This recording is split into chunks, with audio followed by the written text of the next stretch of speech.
The deflated football scandal continues to build pressure for the New England Patriots. Patriots head coach Bill Belichick has denied having prior knowledge or any involvement in deflating game balls during last week's AFC Championship. A friend to the U.S. and a world leader, revered by many, has passed away. Saudi Arabia's King Abdullah is dead at the age of 90. His funeral will be today. His half-brother Prince Salman is taking the throne. Governor Walker wants to require drug testing for public aid recipients. The potential presidential candidate says drug testing requirements and benefit restrictions will be included in his two-year budget proposal. In consumer news, C&R Brands is recalling more than 83,000 bottles of Mean Green Super Strength and Industrial Strength Cleaner and Degreaser.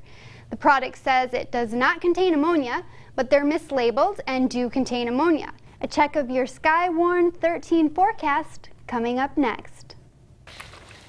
The school is operating at 15 megabytes, much lower than the recommended 100 by the Education Superhighway. Is it hard to look at that picture? It is. It's very hard. It's saddening almost. It gives me a new appreciation for where I'm at now, though. It really does. Yeah. In 2 months. In 2 months, yeah. That's amazing. Water just may be the new gold as the battle over the Flathead Valley's water, some of the cleanest and purest in the nation, continues today.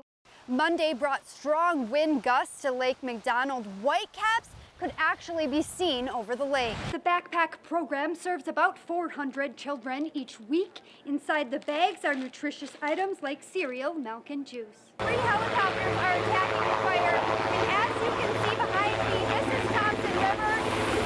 They're filling up their buckets right here. I'm standing at the trailhead of the Sperry Chalet, where excitement is buzzing. Just this week, we learned a Great Falls contractor won the construction bid and of a $12 million boost towards the project from the federal government. It's Kalispell's newest elementary school, the first one. It's built in 30 years. Will welcome nearly 400 students. Conrad Cemetery is home to 25 Civil War veterans. With the new addition, that makes 26. Here in Mr. Dalabetta's 8th grade science class, students are already designing and printing on the 3D printers, creating items like this whistle. Secretary Zinke was confirmed just 9 days ago, and this is his first official trip. And when it comes to choosing where to go, he says Montana was an easy choice. Dominic wasn't here because he's in Denver going through chemotherapy and radiation.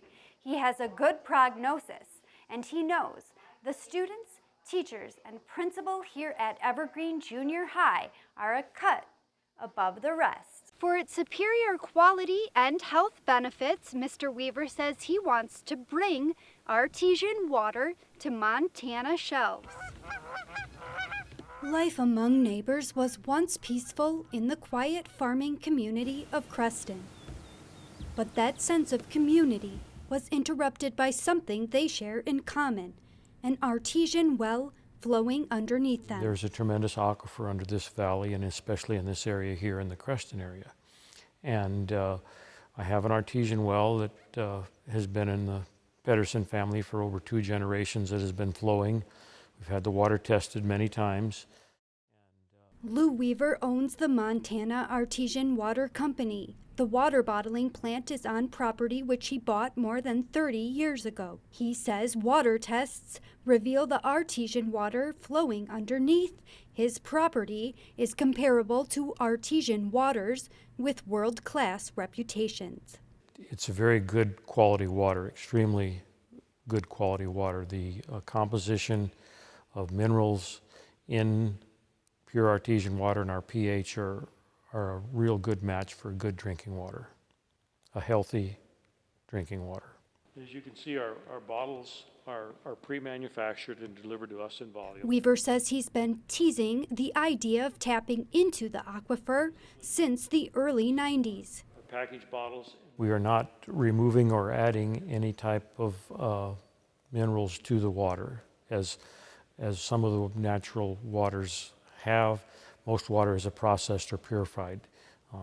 Pure artesian water is just the water coming out of the ground. It's filtered, It goes through an ultraviolet process to make sure that there's no bacteria, and then we'll be bottling it. But his dream is at the expense of the sense of community he once shared with his neighbors. They're not sure he has a small family business in mind. One concern, he would sell the company to a bigger corporation like Nestle. The worst fears of some of the people who oppose Montana Artesian are that Nestle's going to buy it out, or is there any truth to that? No, there is not, to my knowledge. I have talked to different water companies to see if they're interested in having a line of artesian water, because a lot of the larger companies do not have pure artesian water, they have processed water. Spring water has become very popular the last number of years, but it's not my plan to do that. In January, the company was granted preliminary approval for a water rights permit to produce around 1.2 billion 20-ounce bottles annually.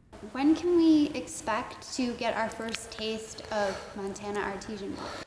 I don't have that exact date available for you, but we're hoping that soon we'll have Montana Artesian water available for people. It could end up in the hands of Flathead County voters to decide. The issue will be on the June 5th primary election ballot.